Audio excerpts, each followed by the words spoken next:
রাম, স্ত্রী করার নাম করে জবা কোথায় গেল? দাঁড়াও তো মা, কি হয়েছে গো?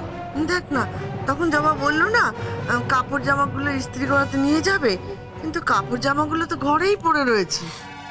আচ্ছা বাবা, ঠিক আছে, তোমাকে তো চিন্তা করতে হবে না। আমি সঞ্জয় থেকে ঘরে রেখে আসছি, তারপর দেখছি বৌদি ভাই কোথায়। কেমন? সত্যি বাবা, মেয়েটা যে কি করে না কে জানে, একদম ভালো লাগে না। ঠিক আছে, ও চলো।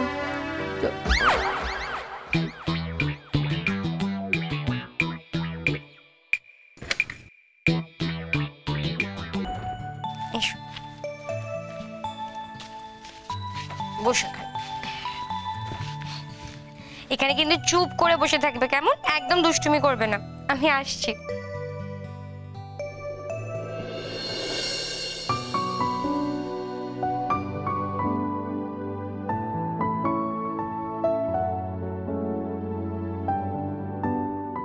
কোথায় যাচ্ছ? জবা মাকে ঢুঁড়তে? হ্যাঁ, জবা মা কোথাও হারায়নি, এখানেই আছে। তাই? তুমি বুঝি সব জানো? হ্যাঁ জানি তো, আমি সব জানি। আচ্ছা ঠিক আছে, তোমাকে যা বললাম একদম চুপ করে বসে থাকবে, কেমন? আমি আসছি কিন্তু।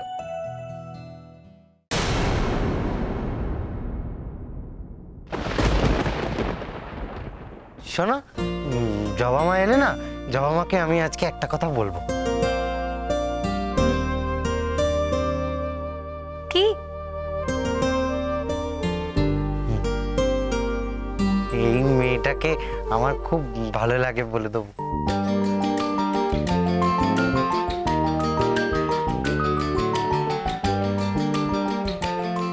কাকু বলছে যে বৌদি ভাই এসেছিল, মানে জবা এসেছিল।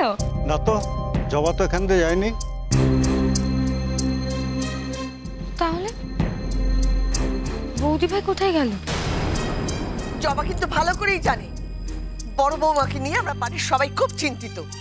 আর সে বললো আমি ইস্ত্রি করাতে যাচ্ছি, মিথ্যা কথা বলে বেরিয়ে গেল। মা, আমি ইস্ত্রিওয়ালার কাছে গিয়েছিলাম, কিন্তু ওই কাকু বলল বৌদি ভাই ওখানে যায়নি। তাহলে হয়তো অন্য কোনো ইস্ত্রিওয়ালার কাছে গেছে। আরে ইস্ত্রি করাতে গেলে তো আমার শাড়িগুলো নিয়ে যেত, সেগুলো কোথায় নিয়ে গেছে? ওগুলো তো আমার খাটের মধ্যে পড়েই রয়েছে। তাহলে ওর অন্য কোনো কাজের কথা মনে পড়ে গেছে, সেইটা করতে গেছে। আমাদের জবা মা তো আর মিথ্যে বলে অন্য কাজ করার মেয়ে নয়। আশ্চর্য, অন্য কোথাও যদি যায় তো আমাকে বলে যেতে পারতো না? আমি কি বারণ করতাম?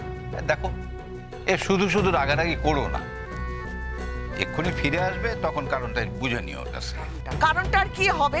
হ্যাঁ কি হবে? সবার সামনেই তো বললো যে আমি ইস্ত্রি করাতে যাচ্ছি।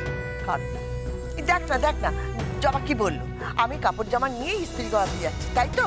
আদৌ কাপড় জামাগুলো নিয়ে যায়নি, সেগুলো বাড়িতেই পড়ে রয়েছে।